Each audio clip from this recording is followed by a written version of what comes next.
آپ ٹھیک کہتے ہیں، مجھے آپ پر اعتبار کر لینا چاہیے تھا، مگر اس وقت میرے لیے یہ بہت مشکل تھا۔ آپ کو اندازہ ہی نہیں ہے کہ میں اس وقت کس ذہنی کیفیت سے گزر رہی تھی، یا پھر شاید میری قسمت میں یہ آزمائش بھی لکھی تھی، اسے آنا ہی تھا۔ وہ بات کرتے کرتے رکی، پھر اس نے نم آنکھوں کے ساتھ سر اٹھا کر ڈاکٹر ثبت علی کو دیکھا اور مسکرانے کی کوشش کی۔ لیکن اب تو سب کچھ ٹھیک ہو جائے گا، اب تو آپ طلاق لینے میں میری مدد کر سکتے ہیں۔ نہیں، میں اب اس طلاق میں کوئی مدد نہیں کر سکتا آمنہ، میں نے اس سے آپ کی شادی کروائی ہے، انہوں نے جیسے اسے یاد دلایا۔ اسی لیے تو میں آپ سے کہہ رہی ہوں، آپ اس سے مجھے طلاق دلوا دیں۔ لیکن کیوں؟ میں کیوں اس سے آپ کو طلاق دلوا دوں؟ کیونکہ وہ ایک اچھا آدمی نہیں ہے، کیونکہ میں نے اپنی زندگی کو سالار جیسے آدمی کے ساتھ گزارنے کا نہیں سوچا۔ ہم دو مختلف دنیاؤں کے لوگ ہیں۔ وہ بے حد دل برداشتہ ہو رہی تھی۔ میں نے کبھی اللہ سے شکایت نہیں کی ابو، میں نے کبھی اللہ سے شکایت نہیں کی، مگر اس بار مجھے اللہ سے بہت شکایت ہے، وہ گلوگیر لہجے میں بولی۔ میں اتنی محبت کرتی ہوں اللہ سے، اور دیکھیں اللہ نے میرے ساتھ کیا کیا، میرے لیے دنیا کے سب سے برے آدمی کو چنا۔ وہ اب رو رہی تھی۔ لڑکیاں اتنا کچھ مانگتی ہیں، میں نے تو کچھ بھی نہیں مانگا، صرف ایک صالح آدمی مانگا تھا، اس نے مجھے وہ تک نہیں دیا۔ کیا اللہ نے مجھے کسی صالح آدمی کے قابل نہیں سمجھا؟ وہ بچوں کی طرح رو رہی تھی۔ امامہ، وہ صالح آدمی ہے۔ آپ کیوں اسے صالح آدمی کہتے ہیں؟ وہ صالح آدمی نہیں ہے، میں اس کو جانتی ہوں، میں اس کو بہت اچھی طرح جانتی ہوں، میں بھی اس کو بہت اچھی طرح جانتا ہوں۔ آپ اس کو اتنا نہیں جانتے جتنا میں جانتی ہوں۔ وہ شراب پیتا ہے، وہ نفسیاتی مریض ہے، کئی بار خودکشی کی کوشش کر چکا ہے، گریبان کھلا چھوڑ کر پھرتا ہے، عورت کو دیکھ کر اپنی نظر تک نیچی نہیں رکھنا جانتا، اور آپ کہتے ہیں وہ صالح آدمی ہے؟ امامہ، میں اس کے ماضی کو نہیں جانتا، میں اس کے حال کو جانتا ہوں، وہ ان میں سے کچھ بھی نہیں جو آپ کہہ رہی ہیں۔ آپ کیسے کہہ سکتے ہیں کہ وہ ایسا کچھ نہیں کرتا؟ وہ جھوٹا مکار ہے، میں اس کو جانتی ہوں، وہ ایسا نہیں ہے۔ ابو، وہ ایسا ہی ہے۔ ہو سکتا ہے اسے واقعی آپ سے محبت ہو، وہ آپ کی وجہ سے تبدیل ہو گیا ہو۔ مجھے ایسی محبت کی ضرورت نہیں ہے، مجھے اس کی نظروں سے گھن آتی ہے، مجھے اس کے کھلے گریبان سے گھن آتی ہے۔ میں ایسے کسی آدمی کی محبت نہیں چاہتی، وہ بدل نہیں سکتا، ایسے لوگ کبھی نہیں بدلتے، وہ صرف اپنے آپ کو چھپا لیتے ہیں۔ نہیں، سالار ایسا کچھ نہیں کر رہا۔ ابو، میں سالار جیسے کسی شخص کے ساتھ زندگی گزارنے کا سوچ بھی نہیں سکتی تھی۔ وہ ہر چیز کا مذاق اڑاتا ہے، مذہب کا، زندگی کا، عورت کا۔ کیا ہے جسے وہ چٹکیوں میں اڑانا نہیں جانتا؟ جس شخص کے نزدیک میرا اپنا مذہب چھوڑ دینا ایک حماقت ہے، جس کے نزدیک مذہب پر بات کرنا وقت ضائع کرنے کے مترادف ہے، جو صرف what is next to ecstasy کا مطلب جاننے کے لیے خودکشیاں کرتا پھرتا ہے، جس کے نزدیک زندگی کا مقصد صرف عیش ہے، وہ میرے ساتھ محبت کرے بھی تو کیا صرف محبت کی بنیاد پر میں اس کے ساتھ زندگی گزار سکتی ہوں؟ میں نہیں گزار سکتی۔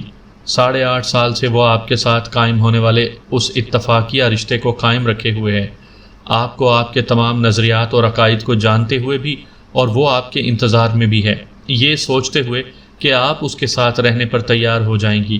کیا ان ساری خواہشوں کے ساتھ اس نے اپنے اندر کچھ تبدیلی نہیں کی ہوگی؟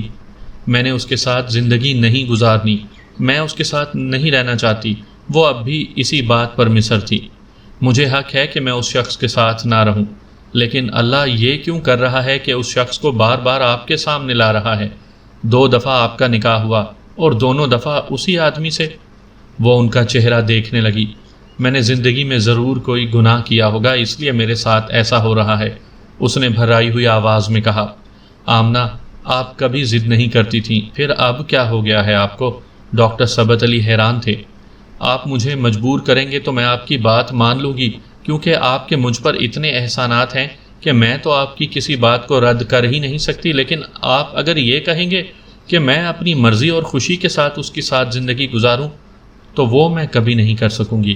مجھے کوئی دلچسپی نہیں ہے کہ وہ کتنا تعلیم یافتہ ہے، کتنے اچھے عہدے پر کام کر رہا ہے، یا مجھے کیا دے سکتا ہے۔ آپ ایک ان پڑھ سے میری شادی کر دیتے، لیکن وہ اچھا انسان ہوتا تو میں کبھی آپ سے شکوہ نہ کرتی، لیکن سالار، وہ آنکھوں دیکھی مکھی ہے جس کو میں اپنی خوشی سے نگل نہیں سکتی۔ آپ سالار کے بارے میں وہ جانتے ہیں جو آپ نے سنا ہے، میں اس کے بارے میں وہ جانتی ہوں جو میں نے دیکھا ہے۔ ہم 15 سال ایک دوسرے کے ہمسائے رہے ہیں، آپ تو اس کو چند سالوں سے جانتے ہیں۔ آمنہ، میں آپ کو مجبور کبھی نہیں کروں گا۔ یہ رشتہ آپ اپنی خوشی سے قائم رکھنا چاہیں گی تو ٹھیک، لیکن صرف میرے کہنے پر۔ اسے قائم رکھنا چاہو تو ایسا کرنے کی ضرورت نہیں۔ آپ ایک بار سالار سے مل لیں، پھر بھی اگر آپ کا یہی مطالبہ ہوا تو میں آپ کی بات مان لوں گا۔ ڈاکٹر ثبت علی بے حد سنجیدہ تھے۔ اسی وقت ملازم نے آ کر سالار کے آنے کی اطلاع دی۔ ڈاکٹر ثبت علی نے اپنی گھڑی پر ایک نظر دوڑائی اور ملازم سے کہا، انہیں اندر لے آؤ۔ یہاں؟ ملازم حیران ہوا۔ ہاں، یہیں پر، ڈاکٹر ثبت علی نے کہا۔ امامہ اٹھ کھڑی ہوئی۔ میں ابھی اس طرح اس سے بات نہیں کرنا چاہتی۔ اس کا اشارہ اپنی متورم آنکھوں اور سرخ چہرے کی طرف تھا۔ آپ نے ابھی تک اسے دیکھا نہیں ہے، آپ اسے دیکھ لیں۔ انہوں نے دھیمے لہجے میں اس سے کہا۔ یہاں نہیں، میں اندر کمرے میں سے اسے دیکھ لوں گی۔ وہ پلٹ کر اپنے کمرے میں چلی گئی۔ کمرے کا دروازہ ادھ کھلا تھا، اس نے اسے بند نہیں کیا۔ کمرے میں تاریکی تھی۔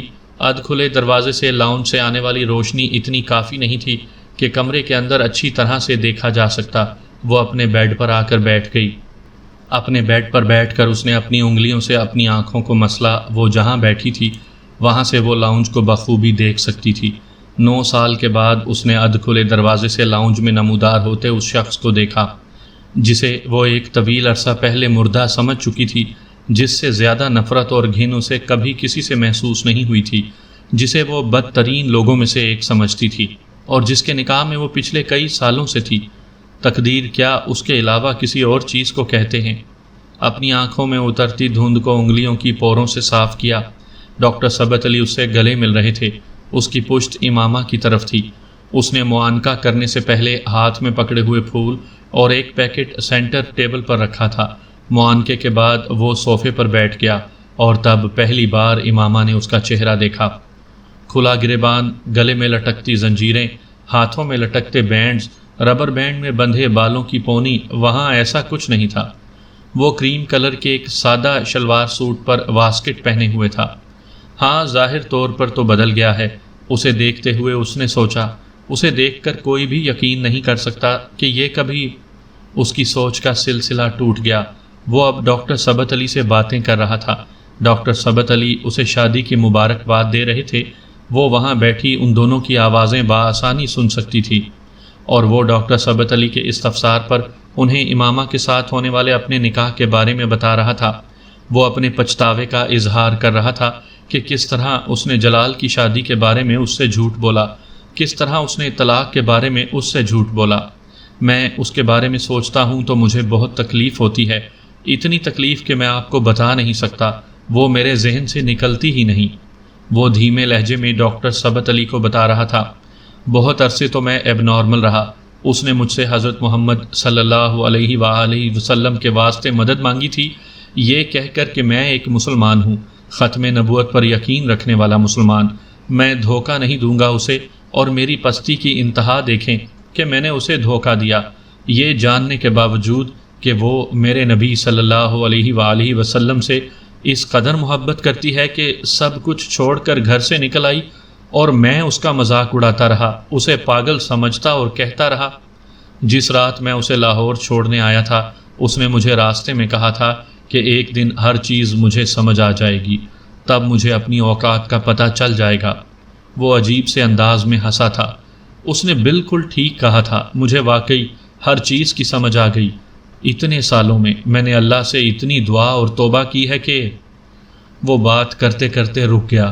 امامہ نے اسے سینٹر ٹیبل کے شیشے کے کنارے پر اپنی انگلی پھیرتے دیکھا۔ وہ جانتی تھی کہ وہ آنسو ضبط کرنے کی کوشش کر رہا تھا۔ بعض دفعہ مجھے لگتا ہے کہ شاید میری دعا اور توبہ قبول ہو گئی۔ وہ رکا۔ مگر اس دن میں آمنہ کے ساتھ نکاح کے کاغذات پر دستخط کر رہا تھا تو مجھے اپنی اوقات کا پتہ چل گیا۔ میری دعا اور توبہ کچھ بھی قبول نہیں ہوئی۔ ایسا ہوتا تو مجھے امامہ ملتی، آمنہ نہیں۔ خواہش تو اللہ انسان کو وہ دے دیتا ہے کہ معجزوں کے علاوہ کوئی چیز جسے پورا کر ہی نہیں سکتی۔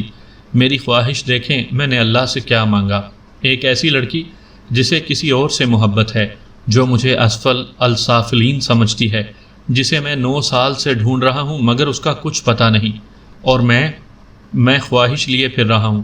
اس کے ساتھ اپنی زندگی گزارنے کی، یوں جیسے وہ مل ہی جائے گی، یوں جیسے وہ مل گئی تو میرے ساتھ رہنے کو تیار ہو جائے گی، یوں جیسے وہ جلال عنصر کو بھلا چکی ہوگی۔ ولیوں جتنی اور ولیوں جیسی عبادت کرتا تو شاید اللہ میرے لیے یہ معجزے کر دیتا، پر میرے جیسے آدمی کے لیے میری اوقات تو یہ ہے کہ لوگ خانہ کعبہ کے دروازے پر کھڑے ہو کر بخشش مانگتے ہیں، میں وہاں کھڑا ہو کر بھی اسے ہی مانگتا رہا، شاید اللہ کو یہی برا لگا۔ امامہ کے جسم سے ایک کرنٹ گزرا تھا، ایک جھماکے کی طرح وہ خواب اسے یاد آیا تھا۔ میرے اللہ، اس نے اپنے دونوں ہاتھ ہونٹوں پر رکھ لیے تھے، وہ بے یقینی سے سالار کو دیکھ رہی تھی۔ وہ خواب میں اس شخص کا چہرہ نہیں دیکھ سکی تھی، کیا وہ یہ شخص تھا؟ یہ جو میرے سامنے بیٹھا ہے، یہ آدمی؟ اس نے خواب میں اس آدمی کو جلال سمجھا تھا، مگر اسے یاد آیا جلال دراز قد نہیں تھا، وہ آدمی دراز قد تھا، سالار سکندر دراز قد تھا۔ اس کے ہاتھ کانپنے لگے تھے۔ جلال کی رنگت گندمی تھی، اس آدمی کی رنگت صاف تھی، سالار کی رنگت صاف تھی۔ اس نے خواب میں اس آدمی کے کندھے پر ایک تیسری چیز بھی دیکھی تھی۔ وہ تیسری چیز؟ اس نے کانپتے ہاتھوں سے اپنے چہرے کو مکمل طور پر ڈھانپ لیا۔ وہ معجزوں کے نہ ہونے کی باتیں کر رہا تھا اور اندر ڈاکٹر ثبت علی خاموش تھے۔ وہ کیوں خاموش تھے یہ صرف وہ اور امامہ جانتے تھے، سالار سکندر نہیں۔ امامہ نے اپنی آنکھیں رگڑیں اور چہرے سے ہاتھ ہٹا دیے۔ اس نے ایک بار پھر بہتے ہوئے آنسوؤں کے ساتھ اس شخص کو دیکھا۔ نہ وہ ولی تھا نہ درویش، صرف سچے دل سے توبہ کرنے والا شخص تھا۔ اسے دیکھتے ہوئے اسے پہلی بار احساس ہوا کہ جلال اور اس کے درمیان کیا چیز آ کر کھڑی ہو گئی تھی، جس نے اتنے سالوں میں جلال کے لیے اس کی ایک دعا قبول نہیں ہونے دی تھی۔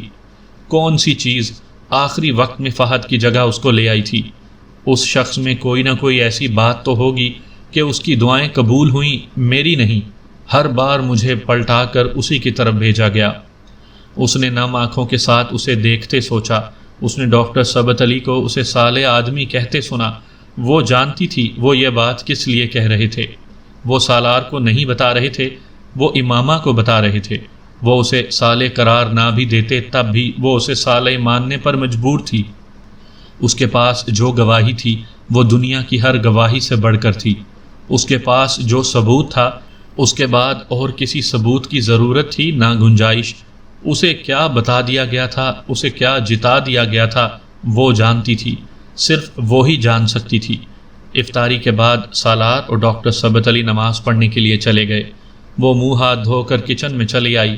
ان کے آنے سے پہلے اس نے ملازم کے ساتھ مل کر کھانا لگا دیا تھا۔ سالار کی واپسی کھانے کے بعد ہوئی تھی اور اس کے جانے کے بعد ڈاکٹر ثبت علی جس وقت کچن میں آئے اس وقت امامہ کچن کی میز پر بیٹھی کھانا کھا رہی تھی۔ اس کی آنکھیں اب بھی متورم تھیں مگر چہرہ پرسکون تھا۔ میں نے سالار کو آپ کے بارے میں نہیں بتایا، لیکن میں چاہتا ہوں کہ آپ جلد از جلد اس سے مل کر بات کر لیں، ڈاکٹر ثبت علی نے اس سے کہا۔ مجھے اس سے کوئی بات نہیں کرنی۔ وہ پانی پیتے ہوئے رک گئی۔ اسے اللہ نے میرے لیے منتخب کیا ہے اور میں اللہ کے انتخاب کو رد کرنے کی جرت نہیں کر سکتی۔ اس نے کہا ہے کہ وہ توبہ کر چکا ہے۔ وہ نہ بھی کرتا ویسا ہی ہوتا جیسا پہلے تھا، تب بھی میں اس کے پاس چلی جاتی اگر میں جان لیتی کہ اسے اللہ نے میرے لیے منتخب کیا ہے۔ وہ اب دوبارہ پانی پی رہی تھی۔ آپ اسے کہیں مجھے لے جائے۔ سامعین کرام، آپ سن رہے ہیں عمیرہ احمد کی لکھی ہوئی ایک دلچسپ اردو کہانی جس کا نام ہے پیر کامل۔ یہ اس سلسلے کی آخری اور قسط نمبر 35 ہے۔ مجھے امید ہے آپ کو میری یہ کاوش پسند آئی ہوگی۔ آپ نے اگر ابھی تک میرا چینل کہانی گھر سبسکرائب نہیں کیا تو ابھی میرے چینل کو سبسکرائب کر کے بیل نوٹیفیکیشن آن کر لیجئے تاکہ آنے والی ہر نئی کہانی کی اطلاع بر وقت آپ تک پہنچ سکے۔ سالار جس وقت مغرب کی نماز پڑھ کر آیا تب تک امامہ فرقان کی بیوی کے ساتھ کھانے کی میز پر کھانا لگا چکی تھی۔ فرقان اور سالار کی عدم موجودگی میں اس بار آمنہ اصرار کر کے اس کے ساتھ کام کرنے لگی۔ سالار کے آنے پر وہ اپنے فلیٹ جانے کے لیے تیار ہو گئی۔ سالار اور امامہ نے اسے روکنے کی کوشش کی تھی۔ نہیں، مجھے بچوں کے ساتھ کھانا کھانا ہے، وہ بیچارے انتظار کر رہے ہوں گے، آپ انہیں بھی یہیں بلوا لیں، سالار نے کہا۔ نہیں بھائی، میں اس قسم کی فضول حرکت نہیں کر سکتی۔ امامہ تو پھر تمہیں پتہ ہے یہاں سے جانے کا ہی نام نہیں لے گی۔ نوشین نے اپنی بیٹی کا نام لیا۔ سالار بڑا پیار کرتا ہے امامہ کے ساتھ۔ فرقان کی بیوی نے امامہ سے کہا۔ ایک لمحے کے لیے سالار اور امامہ کی نظریں ملیں، پھر سالار برق رفتاری سے مڑ کر ٹیبل پر پڑے گلاس میں جگ سے پانی انڈیلنے لگا۔ نوشین نے حیرانی سے امامہ کے سرخ ہوتے ہوئے چہرے کو دیکھا، مگر وہ سمجھ نہیں پائیں۔ تم لوگ کھانا کھاؤ، سحری بھی میں ملازم کے ہاتھ بھجوا دوں گی، تم لوگ کچھ تیار مت کرنا۔ ان کے جانے کے بعد سالار دروازہ بند کر کے واپس آ گیا۔ امامہ کو مخاطب کیے بغیر وہ کرسی کھینچ کر بیٹھ گیا، لیکن اس نے کھانا شروع نہیں کیا۔ امامہ چند لمحے کھڑی کچھ سوچتی رہی، پھر خود بھی وہ ایک کرسی کھینچ کر بیٹھ گئی۔ اس کے بیٹھ جانے کے بعد سالار نے اپنے سامنے پڑے پلیٹ میں چاول نکالنا شروع کیے۔ کچھ چاول نکال لینے کے بعد اس نے دائیں ہاتھ سے چاولوں کا ایک چمچ منہ میں ڈالا۔ چند لمحوں کے لیے امامہ کی نظر اس کے دائیں ہاتھ سے ہوتے ہوئے اس کے چہرے پر گئی۔ سالار اس کی طرف متوجہ نہیں تھا، مگر وہ جانتا تھا کہ وہ کیا دیکھ رہی تھی۔ کھانا بہت خاموشی سے کھایا گیا۔ امامہ کو اس کی خاموشی اب بری طرح چبھنے لگی تھی۔ آخر وہ اس سے بات کیوں نہیں کر رہا تھا؟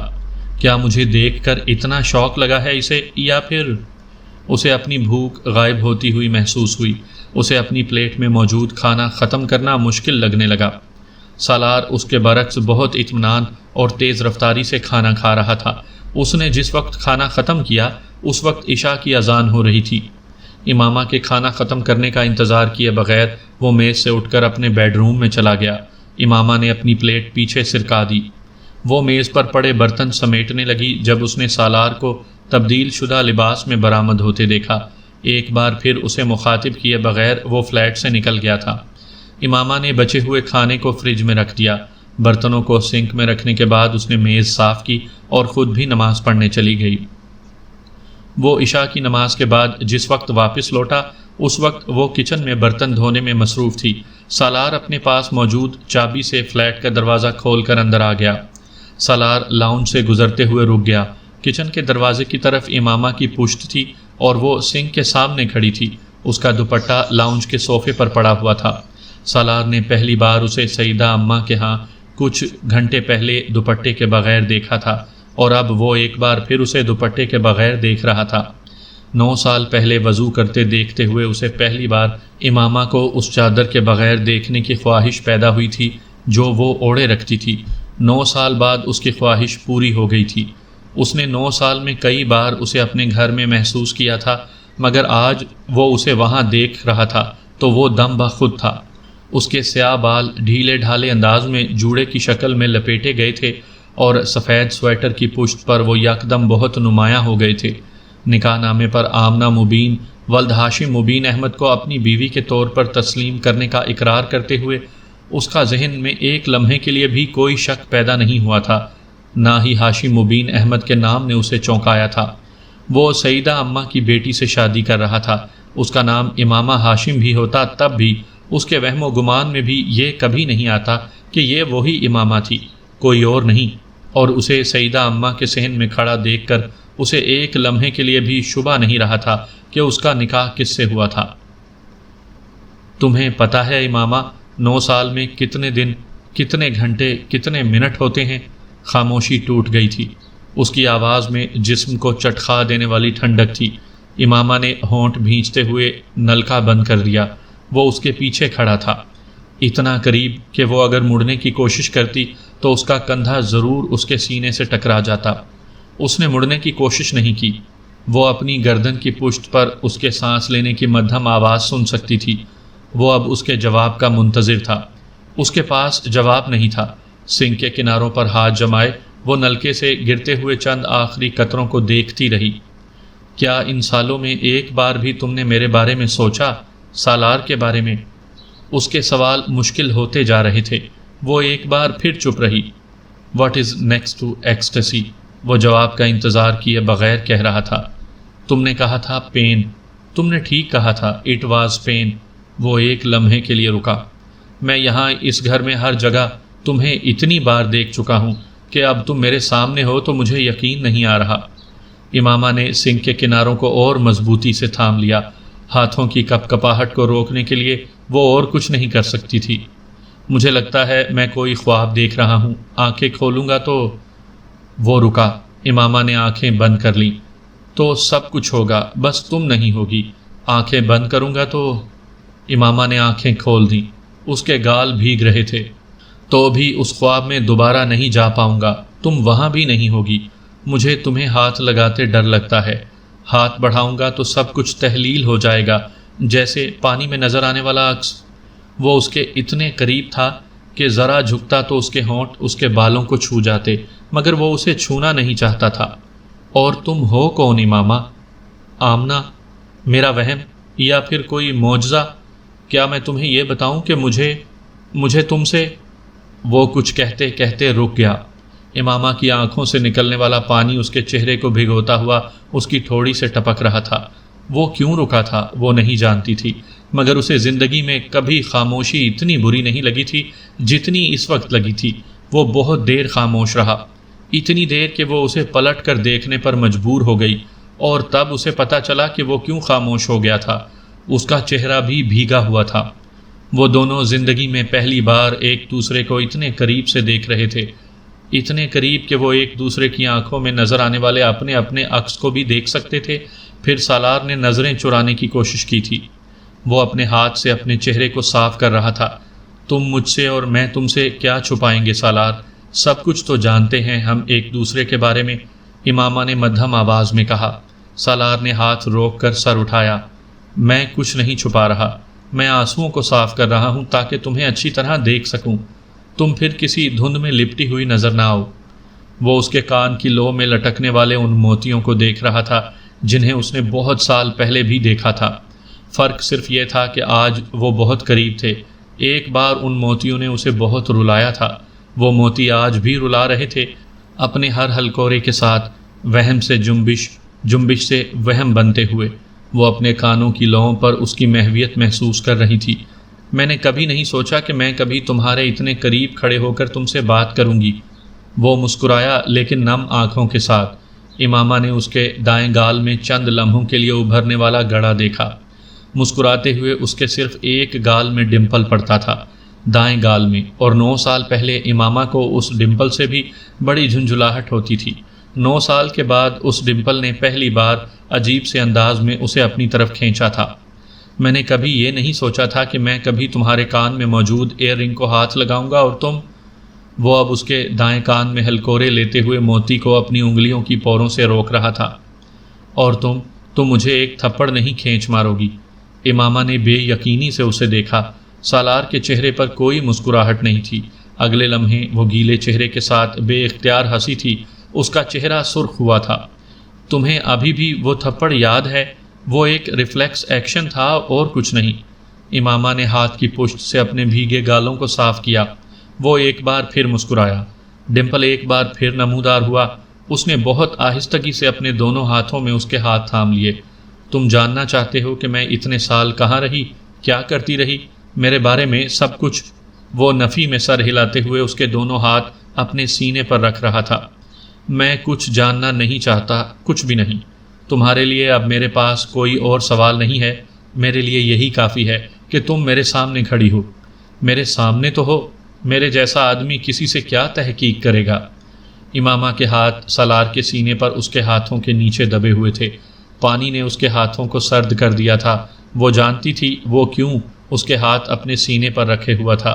لاشعوری طور پر وہ اس کے ہاتھوں کی ٹھنڈک ختم کرنے کی کوشش کر رہا تھا، بالکل اسی طرح جس طرح کوئی بڑا کسی بچے کے سرد ہاتھوں میں حرارت پیدا کرنے کی کوشش کرتا ہے۔ اس کے سینے پر ہاتھ رکھے وہ سویٹر کے نیچے سے اس کی دل کی دھڑکن کو محسوس کر سکتی تھی۔ وہ بے ترتیب تھی، تیز، پرجوش، کچھ کہتی ہوئی، کچھ کہنے کی کوشش کرتی ہوئی۔ اس کے سینے پر ہاتھ رکھے وہ اس وقت اس کے دل تک پہنچی ہوئی تھی۔ اسے شبہ نہیں تھا وہ شخص اس سے محبت کرتا تھا۔ کیوں کرتا تھا؟ اس کا جواب سامنے کھڑا ہوا شخص بھی نہیں دے سکتا تھا۔ اس نے اس شخص سے یہ سوال کیا بھی نہیں تھا۔ سالار کی آنکھیں پرسکون انداز میں بند تھیں، نہ بھی ہوتی تب بھی ان آنکھوں کو دیکھتے ہوئے اب اسے کوئی الجھن نہیں ہو رہی تھی۔ ان آنکھوں میں جو کچھ 9 سال پہلے تھا اب نہیں تھا، جو اب تھا وہ 9 سال پہلے نہیں تھا۔ ہم کیا ہیں، ہماری محبتیں کیا ہیں، کیا چاہتے ہیں، کیا پاتے ہیں؟ اس کی آنکھوں میں ایک بار پھر نمی اترنے لگی تھی۔ جلال انصر اور سالار سکندر، خواب سے حقیقت، حقیقت سے خواب، زندگی کیا اس کے سوا اور کچھ ہے؟ امامہ نے آہستگی سے اپنے ہاتھ کھینچے۔ سالار نے آنکھیں کھول دیں۔ اس کی آنکھوں میں ایک ثانیے کے ابھرنے والے تاثر کو صرف وہی پہچان سکتی تھی۔ پریشانی، اضطراب، خوف، تینوں میں سے کچھ تھا۔ امامہ نے ایک نظر اس کے چہرے کو دیکھا، پھر سیاہ سویٹر کو گلے سے باہر نکالتے ہوئے سفید کالرز کو دیکھا۔ کچھ کہے بغیر بہت نرمی کے ساتھ اس کی گردن کے گرد بازو حائل کرتے ہوئے اس نے سالار کے سینے پر سر رکھ کر آنکھیں بند کر لیں۔ اس نے پہلی بار سالار کی ہلکی سی مہک کو محسوس کیا۔ 9 سال پہلے وہ بہت تیز قسم کے پرفیومز استعمال کرتا تھا۔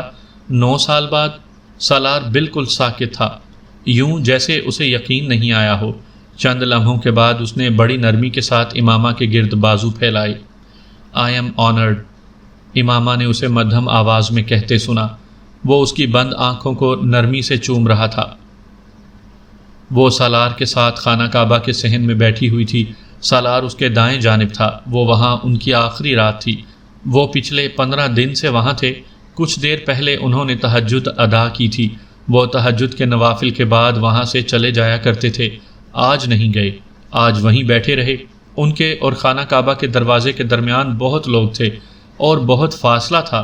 اس کے باوجود وہ دونوں جہاں بیٹھتے تھے وہاں سے وہ خانہ کعبہ کے دروازے کو بہت آسانی سے دیکھ سکتے تھے۔ وہاں بیٹھتے وقت ان دونوں کے ذہن میں ایک ہی خواب تھا۔ وہ اس رات کو اب اپنی آنکھوں سے دیکھ رہے تھے۔ حرم پاک کے فرش پر اس جگہ گھٹنوں کے بل بیٹھے ہوئے سالار سورہ رحمان کی تلاوت کر رہا تھا۔ امامہ جان بوجھ کر اس کے برابر بیٹھنے کے بجائے بائیں جانب اس کے عقب میں بیٹھ گئی۔ سالار نے تلاوت کرتے ہوئے گردن موڑ کر اسے دیکھا، پھر اس کا ہاتھ پکڑ کر آہستگی سے اپنے برابر والی جگہ کی طرف اشارہ کیا۔ امامہ اٹھ کر اس کے برابر بیٹھ گئی۔ سالار نے اس کا ہاتھ چھوڑ دیا۔ وہ اب خانہ کعبہ کے دروازے پر نظر جمائے ہوئے تھا۔ امامہ بھی خانہ کعبہ کو دیکھنے لگی۔ وہ خانہ کعبہ کو دیکھتے ہوئے اس خوش الحان آواز کو سنتی رہی جو اس کے شوہر کی تھی۔ فَبِأَيِّ آلَاءِ رَبِّكُمَا تُكَذِّبَانِ، اور تم اپنے پروردگار کی کون کون سی نعمتوں کو جھٹلاؤ گے۔ 9 سال پہلے ہاشم مبین نے اس کے چہرے پر تھپڑ مارتے ہوئے کہا تھا، ساری دنیا کی ذلت اور رسوائی، بدنامی اور بھوک تمہارا مقدر بن جائے گی۔ انہوں نے اس کے چہرے پر ایک اور تھپڑ مارا۔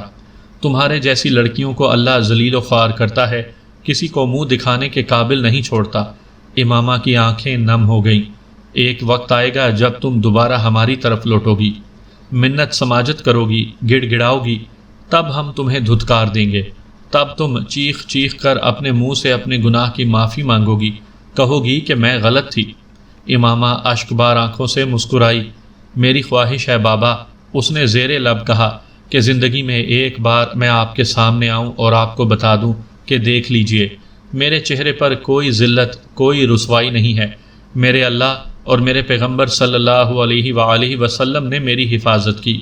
مجھے دنیا کے لیے تماشا نہیں بنایا، نہ دنیا میں بنایا ہے نہ ہی آخرت میں۔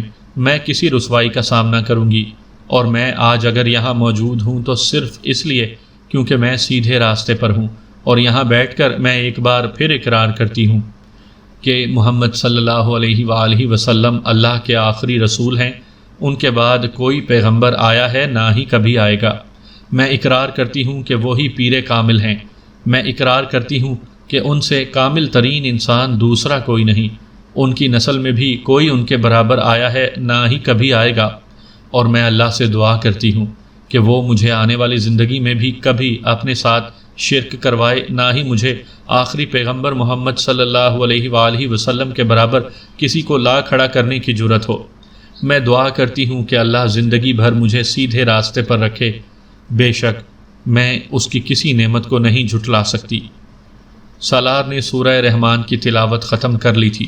وہ چند لمحوں کے لیے رکا، پھر سجدے میں چلا گیا۔ سجدے سے اٹھنے کے بعد وہ کھڑا ہوتے ہوئے رک گیا۔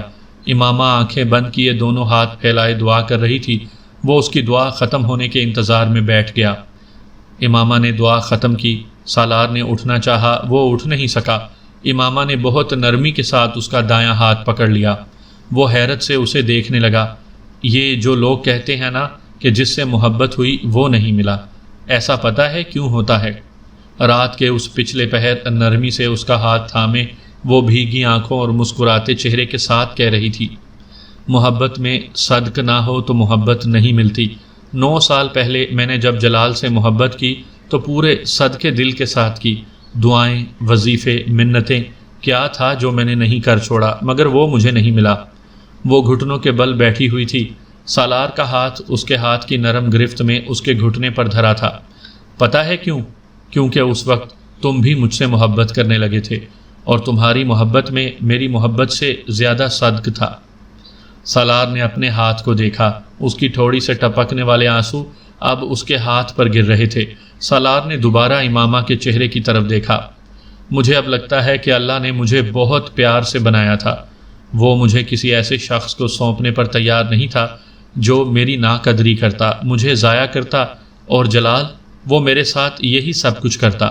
وہ میری قدر کبھی نہ کرتا۔ 9 سال میں اللہ نے مجھے ہر حقیقت بتا دی، ہر شخص کا اندر اور باہر دکھا دیا، اور پھر اس نے مجھے سالار سکندر کو سونپا، کیونکہ وہ جانتا تھا کہ تم وہ شخص ہو جس کی محبت میں صدق ہے۔ تمہارے علاوہ اور کون تھا جو مجھے یہاں لے کر آتا؟ تم نے ٹھیک کہا تھا، تم نے مجھ سے پاک محبت کی تھی۔ وہ بے حس و حرکت اسے دیکھ رہا تھا۔ وہ اب اس کے ہاتھ کو نرمی سے چومتے ہوئے باری باری اپنی آنکھوں سے لگا رہی تھی۔ مجھے تم سے کتنی محبت ہوگی میں نہیں جانتی، دل پر میرا اختیار نہیں ہے، مگر میں جتنی زندگی میں تمہارے ساتھ گزاروں گی، تمہاری وفادار اور فرما بردار رہوں گی، یہ میرے اختیار میں ہے۔ میں زندگی کے ہر مشکل مرحلے، ہر آزمائش میں تمہارے ساتھ رہوں گی۔ میں اچھے دنوں میں تمہاری زندگی میں آئی ہوں، میں برے دنوں میں بھی تمہیں اکیلا نہیں چھوڑوں گی۔ اس نے جتنی نرمی سے اس کا ہاتھ تھاما، اسی نرمی سے چھوڑ دیا۔ وہ اب سر جھکائے دونوں ہاتھوں سے اپنے چہرے کو صاف کر رہی تھی۔ سالار کچھ کہے بغیر اٹھ کر کھڑا ہو گیا۔ وہ خانہ کعبہ کے دروازے کو دیکھ رہا تھا۔ بلا شبہ اسے زمین پر اتاری جانے والی صالح اور بہترین عورتوں میں سے ایک بخش دی گئی تھی، وہ عورت جس کے لیے 9 سال اس نے ہر وقت اور ہر جگہ دعا کی تھی۔ کیا سالار سکندر کے لیے نعمتوں کی کوئی حد رہ گئی تھی؟ اور اب جب وہ عورت اس کے ساتھ تھی تو اسے احساس ہو رہا تھا کہ وہ کیسی بھاری ذمہ داری اپنے لیے لے بیٹھا تھا۔ اسے اس عورت کا کفیل بنا دیا گیا تھا جو نیکی اور پارسائی میں اس سے کہیں آگے تھی۔ امامہ اٹھ کھڑی ہوئی۔ سالار نے کچھ کہے بغیر اس کا ہاتھ تھام کر وہاں سے جانے کے لیے قدم بڑھا دیے۔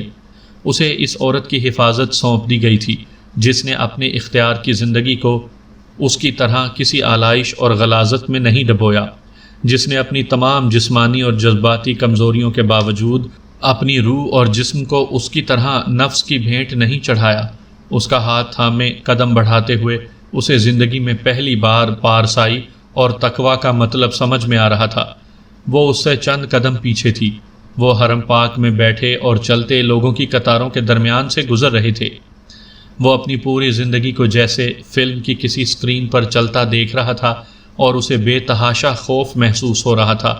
گناہوں کی ایک لمبی فہرست کے باوجود اس نے صرف اللہ کا کرم دیکھا تھا، اور اس کے باوجود اس وقت کوئی اس سے زیادہ اللہ کے غضب سے خوف نہیں کھا رہا تھا۔ وہ شخص جس کا IQ لیول 150 تھا اور جو فوٹوگرافک میموری رکھتا تھا، 9 سال میں جان گیا تھا کہ ان دونوں چیزوں کے ساتھ بھی زندگی کے بہت سارے مقامات پر انسان کسی اندھے کی طرح ٹھوکر کھا کر گر سکتا تھا۔ وہ بھی گرا تھا، بہت بار، بہت مقامات پر۔ تب اس کا IQ لیول اس کے کام آیا تھا، نہ اس کی فوٹوگرافک میموری۔ ساتھ چلتی ہوئی لڑکی وہ دونوں چیزیں نہیں رکھتی تھی۔